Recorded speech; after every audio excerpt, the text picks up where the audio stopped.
Buenas tardes. Buenas tardes, Paul. Thank you for joining to CHEM, our Canadian Higher Education Mission here in Mexico. And let me introduce you to our students. Paul is joining us from Trent University. He's a student advisor and international immigration advisor, and he will present Becoming an International Student in Canada. So, Paul, thank you again. A nuestros estudiantes pueden hacernos preguntas también. Insisto, en la parte de abajo hay un cuadro de chat y hay un Q&A button para que puedan también ahí dejarnos preguntas que quieran hacer a Paul. Vamos a aprovechar también acerca de su experiencia. Paul, I'll give you the floor. If you want to start with your presentation, thank you again for joining. Thank you very much. And thank you everyone for being here. It's a pleasure to speak with you today. I am going to share my screen with you so you can see my presentation. Yeah, sure. I just want to make sure that you can share it. Yeah. Sure.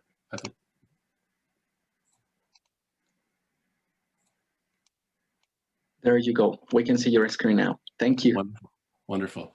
So once again, thank you. And my presentation today, I'm going to be talking about how to become an international student in Canada. As was introduced, my name is Paul Longhurst, and I am an international student advisor here at Trent University. And Trent University, it's a beautiful university located primarily in Peterborough, Ontario, which is about 2 hours east of Toronto. And we also have a campus in the Greater Toronto area in Durham. So I appreciate you considering coming to Trent, and I'm going to take you through the basic information you need to know to come to Canada to study, as well as your opportunities once you do come to Canada as an international student. So my title at Trent University is International Student Advisor. So I help students with their academic issues, adjusting to life in Canada, and perhaps most importantly with their immigration related issues. I am a regulated international student advisor, so I have a license to give immigration advice, and I invite you to submit any questions you have to me. This is my email here, plonghurst@trentu.ca. I'll post it at the end of this session as well. Should you have any questions about what it entails to come to Canada, I would be happy to help assist you. So I don't have a great deal of time, and I want to give you lots of opportunity to ask questions at the end. But what I'm going to talk about today is, as you can see on the screen, a few main topics that we need to know if you're going to come to Canada to study. I'm going to talk about international students in Canada in general, talk a little bit about Mexicans in Canada, how COVID-19 is impacting international students right now, as well as the key immigration information you need to know about study permits and visas and working, etc. A fun fact, Mexico is a country that's very close to my heart. When I was a graduate student, I actually studied in Mexico. I was in Chiapas. And so it's always a pleasure to meet students from Mexico. And I love exchanging our cultures, and I look forward to welcoming some of you to Canada in the future. So in 2019, Canada had about 650,000 international students within the country, which is a lot. It makes us the third most popular destination for international students anywhere in the world. Mexico is the 10th largest nationality where students come from to study. And the reason people come to Canada is a multitude. There's several reasons. We're a safe country, for one thing. We have world-class education. As well, maybe most importantly from an immigration perspective, we have really accessible pathways for students to remain in Canada after they graduate, either to consider permanent residency options or to just gain some postgraduate work experience and build your skill portfolio before returning home. A study from 2019 indicated that 60% of international students plan to remain in Canada after graduation. And a big part of what I do is to make sure that the students who wish to remain in Canada plan accordingly, and I'll support you through your academic journey as well as afterwards as well. So as you all know, the COVID-19 pandemic is really impacting the way we live our lives on all fronts. International education, higher education is no exception to that. The good news is that the Canadian government and the immigration branch of the Canadian government specifically is allowing international students with an approved study permit to enter Canada. This is excellent. There are requirements, health and safety requirements you would have to do, like a two-week quarantine period, for example. But for students who have valid study permits, they're allowed to come to the country. They've also allowed students to study in person or online during winter 2021 and count this time spent studying towards their future immigration goals, for example, the post-graduation work permit, which I will speak about in a few minutes. As you know, the COVID situation is evolving quickly, rapidly, so border restrictions will change quickly as well. We anticipate that this model of allowing international students to enter Canada will continue going forward, and we anticipate that an announcement about September 2021 for all of Canada will come soon. Trent University recently announced, our president announced actually last week, that we are planning to have in-person classes in September 2021. And I really hope that I can invite you to some of you to join us for our in-person classes. Obviously, if the COVID situation does not improve enough, we will shift to online or a mixed delivery where we have both online and in-person classes. So, as many of you are aware, and some of you probably are not aware, to come to Canada to study as a student, you need to have a study permit. This is a document that defines your status in Canada as a temporary resident. So you're a resident of Canada who lives here temporarily, and your job is to be a student when you're here. Your permit will have specific conditions and requirements regarding how much you can work and where you can work, other requirements about how many classes you have to take, etc., an expiry date for sure. So to come to Canada, you basically need to get a study permit, and I can help you with the application for that. In order to apply, some key information that you are required to have is first of all, an offer to an approved Canadian school. Trent University certainly would qualify as an approved institution. You need a valid passport, obviously. You need to have proof of funds, and what they're seeking is proof that you can afford to pay 1 year's tuition, plus having access to $10,000 Canadian to cover your living expenses, food, accommodations, travel, etc. You may have to give biometrics, which is like a fingerprint and an eye photograph. You have to give them some passport-sized photos, and you may need to do a medical exam depending on your personal situation. So that's the key stuff you need. The study permit is a requirement for anybody who's studying in a program that's 6 months in duration or longer. At Trent University, almost every single program we have is longer than 6 months, whether you're doing a postgraduate certificate, a full undergraduate degree, which is 3 or 4 years, or graduate studies, which could be 16 months or 2 years for a master's degree, and then multiple years for a PhD. So you would need a study permit to come to Trent. The application will be done online. It's a fairly simple process once you're familiarized with the software, and there is a cost. The application cost is $150 Canadian for the study permit application. And if you are required to give biometrics, there's an additional $85 charge for the biometrics. The reason I say if required is that some of you probably already have a valid visa to come to Canada. And if you do, your biometrics are probably also still valid because they're good for 10 years and you would not have to give them again. I just wanted to note that if you come to Canada with a study permit and your studies take longer than you anticipated, or if you do a graduate degree or something, maybe you come to study English before you do a degree, you may need to extend your study permit from within Canada. This is something that you're allowed to do. It's easy to do, and I would be here to help you with that process throughout the entire time. It's also worth noting that a study permit isn't an entry document. It's not technically the document that lets you come into the country, but it allows you to remain in the country as a temporary resident. You need a different thing to enter the country, which I'll talk about right now. So in addition to a study permit, residents of Mexico also need to get what's called an electronic travel authorization. It replaced what used to be a visa, which was a stamp in your passport, and now this is just an electronic code that's linked to your passport. And whenever you come into the country, they would scan it and they would know that you were there. This will be issued with your initial study permit, so you don't have to make a separate application for it. And if you already have one, as some of you may, that's a bonus because you have that already done. So the electronic travel authorization lets you enter the country.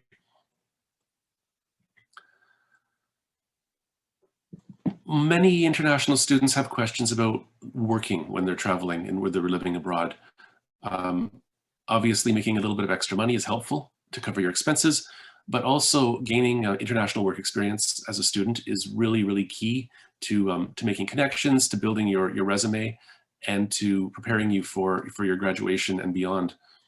The good news is that your study permit typically will grant you permission to work, which is great. The only people who cannot work while being an international student are students who are studying English as a second language, so ESL. If you are just studying for a regular degree, an undergraduate or a graduate degree, you can work. You're allowed to work up to 20 hours per week off of campus and unlimited on-campus hours during the fall and winter terms, which is great. In my office, which is called Trent International, we employ many international students. They help with all kinds of activities, new student orientation, community building activities, educational activities, and other departments and offices across the university also hire international students. So you'll get some great work experience when you come to Canada as well. During our scheduled breaks, which would be our Christmas and New Year holiday that just ended, as well as our summer term, which is an optional term, there is no limit to the number of hours an international student can work. So this is great for students who want to save some money to help pay for their education, because we all know that it's expensive to study abroad. You could work full-time, as many hours as you want, during the months of May, June, July, and August. Save that money and then help pay for your September through April studies. So this is great. Trent University has a great career center where they help international students improve their resumes. We'll do practice interviews with you, as well as having a very large job board where local employers will post positions that they're hiring students for, and you can apply through there and hopefully get an opportunity to gain some work experience while you're still a student. After you graduate, you have the opportunity to gain more working experience through a special program that's unique to Canada, and it's called the Post-Graduation Work Permit Program, PGWPP. This is an excellent program that allows a recent graduate to get an open work permit, which is valid for usually 3 years, which is a long time. An open work permit means that you can work anywhere in Canada in almost any job. There aren't many opportunities to come to a new country and have that much freedom to work. And so it's a very great opportunity, and it really appeals to a lot of international students. This PGWP document would change you from a student to a worker. So basically, after you graduate, you have 180 days to change your status. I will be leading workshops on how to do this, as well as I'm available for one-on-one sessions to help you when you get to that point in your journey. Once you get a job and you're a graduated student, you can start getting hours and experience, and then the qualifying skilled work will count towards an opportunity to become a permanent resident through what is called the Express Entry Program.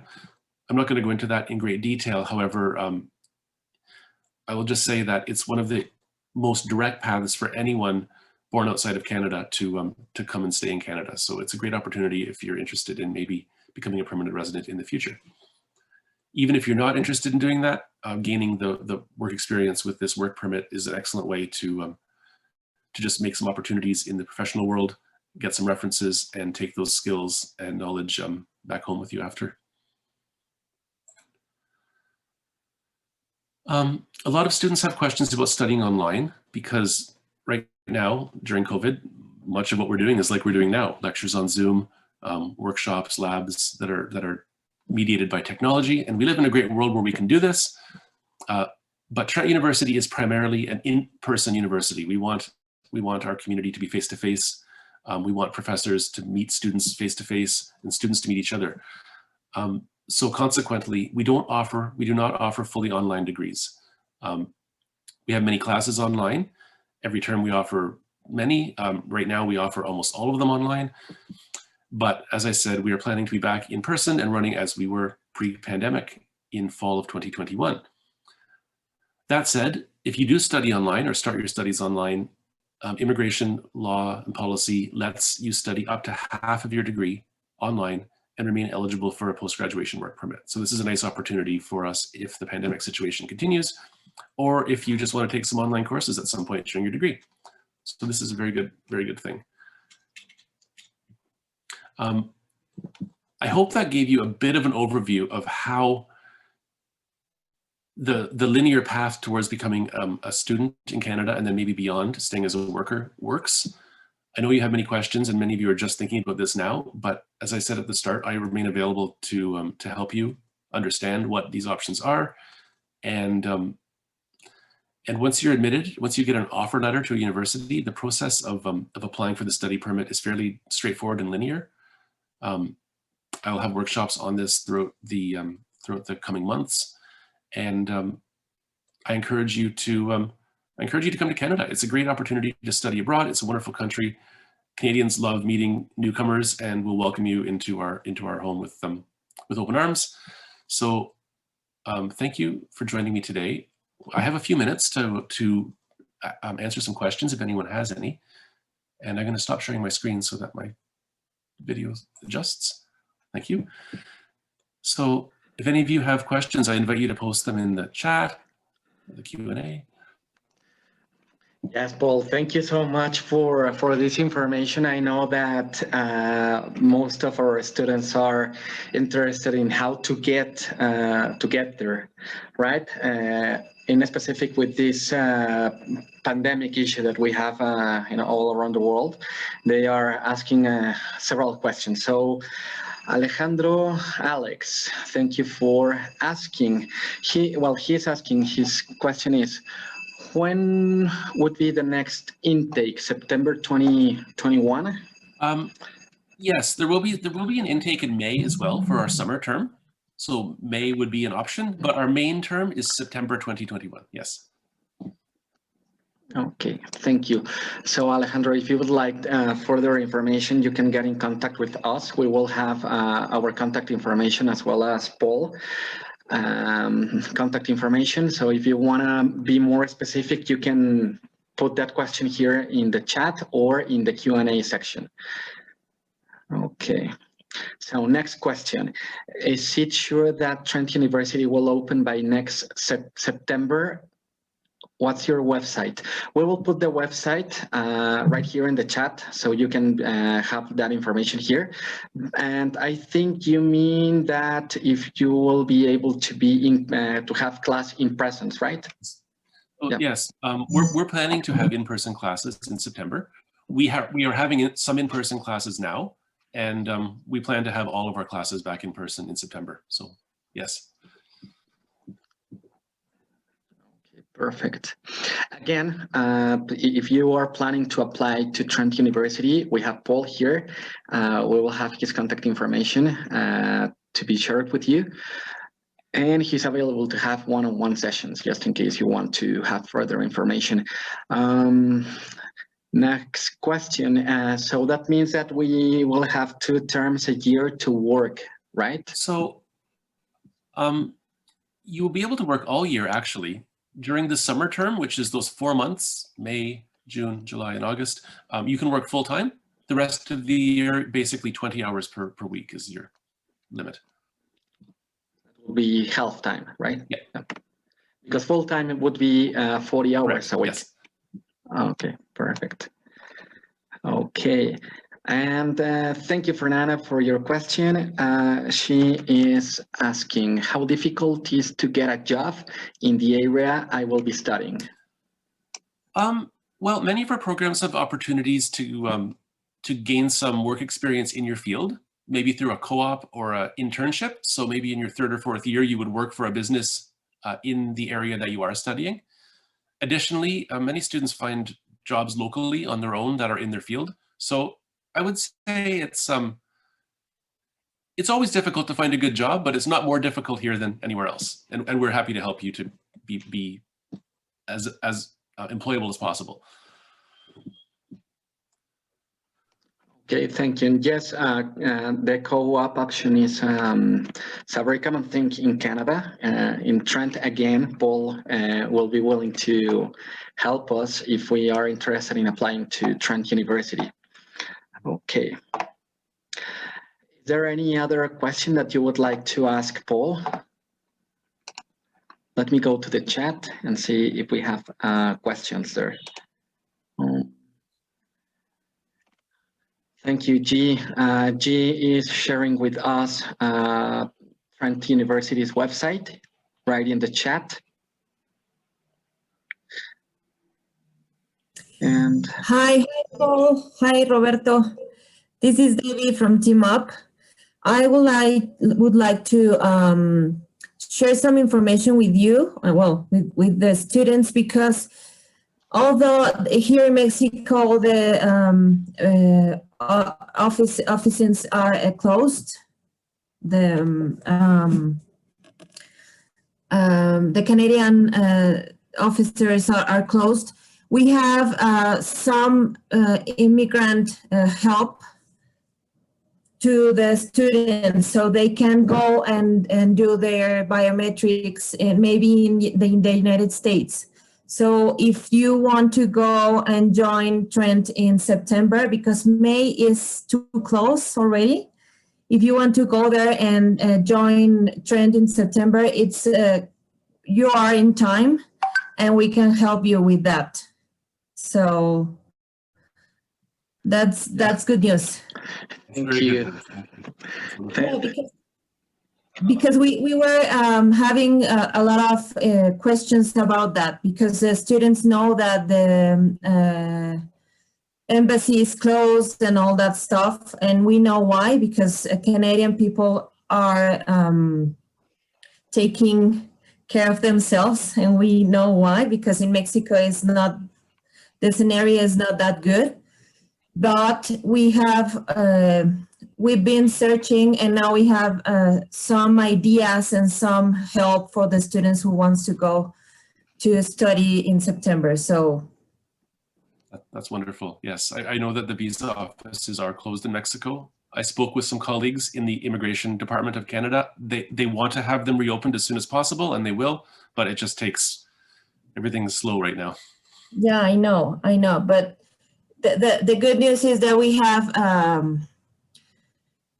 some ways to help them. So if you have a US visa, or maybe you can travel to another countries, maybe you can take your biometrics, and that will be a solution. That's wonderful.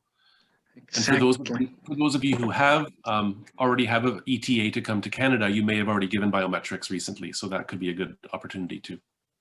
Oh, that's good to know, because the last thing I knew from the embassy was that if you had ETA, you could not travel, because you should travel with your biometrics. So that's good news. Possible, yes. Exactly. Yeah. Thank you, Debbie. Yes, we have those options. So for the ones that want to travel this year, this 2021, it could be a great idea to contact us, or even if you want to apply to Trent, we will share Paul's contact information again in the chat.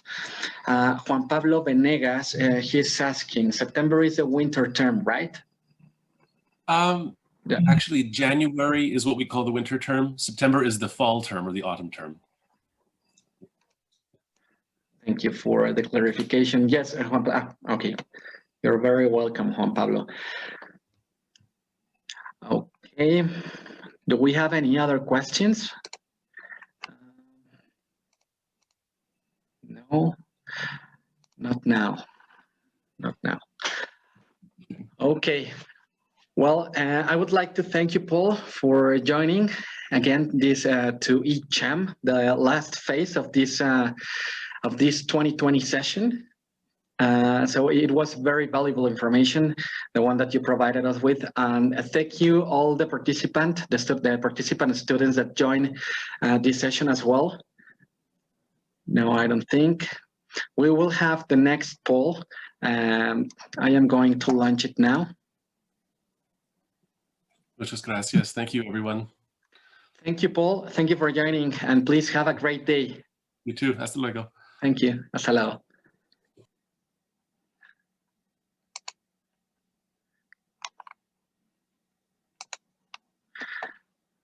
Gracias a todos por participar, a nuestros estudiantes. En este momento estamos lanzando una nueva encuesta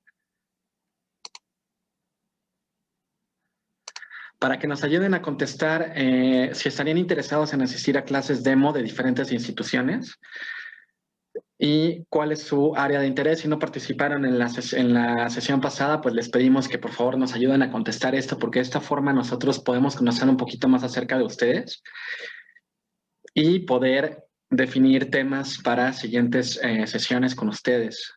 También queremos agradecer mucho su participación.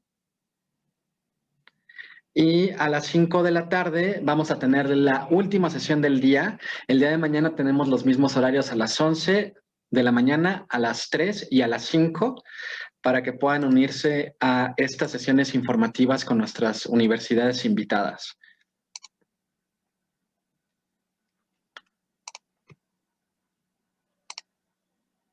El día de mañana vamos a tener a the University of Winnipeg y vamos a tener a la Universidad de Ottawa. Bien, terminamos la sesión. Muchas gracias a todos por su participación y bueno, les repito el contacto, es contact@teamupforeducation.com por si quieren acercarse a nosotros de una manera más personalizada. Como mencionaba David, tenemos muchísima información y conocemos mucho acerca de los procedimientos para llegar a Canadá. Entonces, si tienen alguna pregunta o comentario, por favor, acérquense a nosotros. Muchas gracias y que tengan una excelente tarde. Tenemos una pregunta de Juan Pablo, rapidísimo.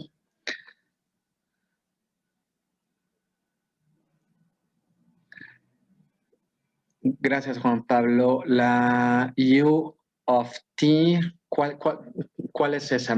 Ahorita les vamos a decir cuáles son las que tenemos invitadas para el resto de la semana. El día de mañana tenemos en la Universidad de Winnipeg y University of Ottawa.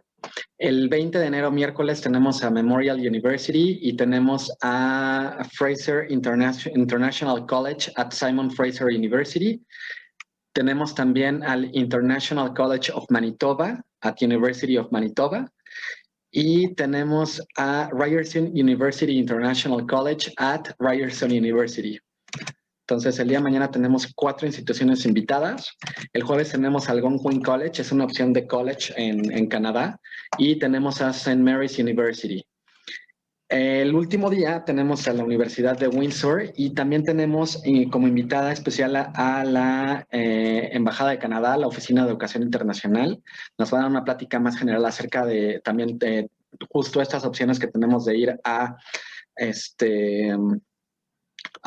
Canadá. Y vamos a tener una plática también con EduPaz. Ellos nos van a platicar acerca de los financiamientos y opciones disponibles para que ustedes puedan irse con un bolsillo más relajado. Entonces, estas últimas 2 pláticas se van a estar muy interesantes. University of British Columbia, esa no la vamos a tener en esta ocasión. University of Toronto no la vamos a tener en esta ocasión. Por supuesto, nos vamos a llevar el comentario para también incluirlas en nuestra próxima sesión de este año, para que también puedan conocer la opción. Y bueno, pues ese es el calendario de la semana. Agradecemos mucho su participación. Y hasta ahorita eso sería todo. Ya nadie más, ¿verdad? No, eso es todo. Pues muchas gracias al equipo Team Up también y gracias a nuestros participantes. Que tengan una excelente tarde.